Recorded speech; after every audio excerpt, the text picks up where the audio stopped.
Hi guys! Dahil bago ka dito sa aking channel, ay ikikwento ko sa iyo bakit merong first home and the second home. So sa nakikita nyo guys na bahay, ayan po yung first home. Diyan po ay 4 years and 10 months po ako.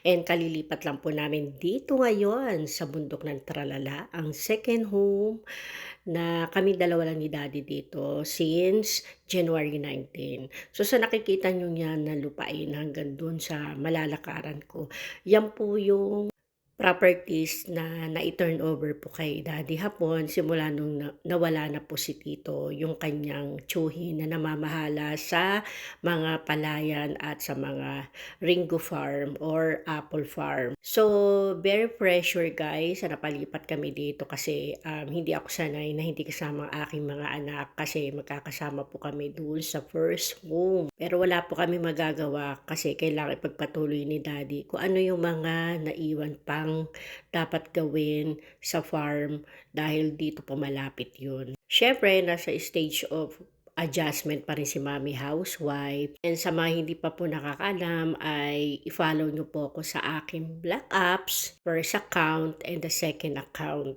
At meron din po akong Blue Apps guys na account kaya, follow niyo po ako diyan. Kaya gumawa po ako ng YT ay para mai-share ko din po sa mga hindi po nakakadaan ng aking mga account sa kanila. Bilang Pinay dito sa Japan na naninirahan na maghahalos maglilimang taon na guys, ay medyo mahirap sa part na malayo sa lahat yung aming tinirahan. Dahil kaya tinawag ko 'tong bundok ng Taralala kasi nasa taas po ito na parte ng bundok, no? So makikita niyo yung mga bundok, mga palayan, pero very peaceful place po dito guys, no? So makikita niyo. Since kami dalawa lang ni Daddy hapon dito sa bahay ay hindi naman mahirap linisin dahil kami dalawa lang at wala masyadong kalat. Pero napapasyal-pasyal naman ang aking mga anak dito and minsan nahihiram ko din yung aking apo.